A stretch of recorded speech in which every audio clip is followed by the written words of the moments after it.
Hey everybody, my name's my name's Ed. Okay, so we're going to do another movie review. So this time it's going to be Videodrome, 1983, directed by David Cronenberg, starring James Wood and Deborah Harry.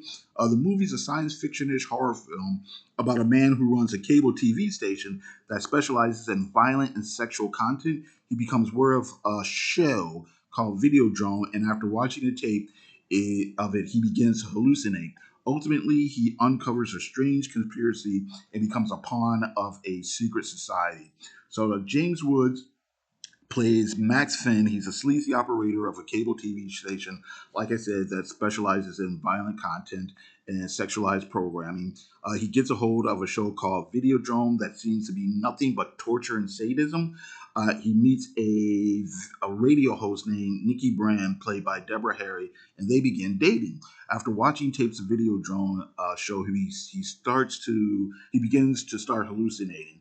When tracking down the source of the show, Max learns that a professor named Brian Oblivion is somehow involved in Videodrome. Oblivion has a theory regarding television taking over real life and tests this theory on homeless people. Max doesn't meet Oblivion face to face, but does meet his daughter. As the movie continues, Max's visions get more and more intense. He thinks Nikki is speaking to him through the television set, even though she's supposedly out of town. The TV set seems to be breathing and stretching and engulfing him. Max sees other violent and sexual things. Eventually, he learns that there's a conspiracy involving very powerful people behind Videodrome. Max begins to be manipulated by various forces, and he's unsure of how to break free. So now, David Cronenberg is a director whose career stretches back to the early 70s and has lasted several decades.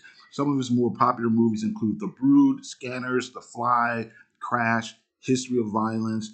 Cronenberg is known mostly for thrillers and horror and sci-fi films, but his work touches on a variety of genres. Many of his films wrestle with body horror themes, but his movies usually touch on other social and psychological issues as well.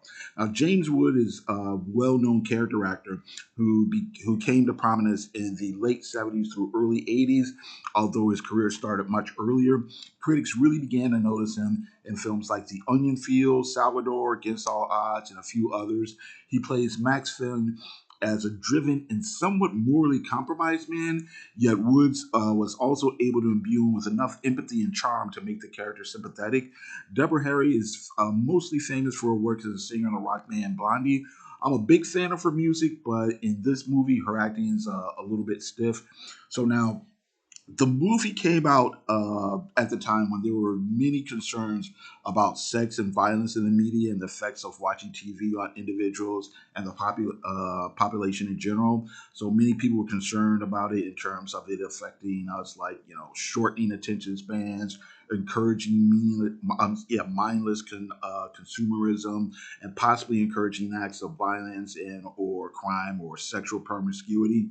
In Videodrome, I think Cronenberg seems to be saying something about how society is being controlled by prurient interest and lurid curiosity, and how television has turned the human impulses into a commodity and a consumer product. And without giving too much away, the movie also touches on government control, secret societies, and government conspiracies. So it's a dark and compelling film, both thematically and visually. It has a creepy vibe that permeates throughout its runtime, punctuated by the creepy score by Howard Shore. The production looks fine, and the makeup and practical effects by Rick Baker are mostly effective.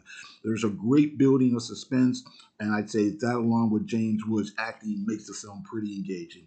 Okay, so to wrap up, Video Drone by David Cronenberg, starring James Wood and Deborah Harry. It's pretty interesting and compelling film. Wood's acting is gripping, and the movie does an interesting job of touching on a variety of ideas, including voyeurism, media, sex and violence, and government control. The film has a limited but effective production, and it's shocking and creeping, but it's also gripping in its own way. So that's it. I got to thank you very much for watching. I do appreciate it. You guys have a great day. Thanks.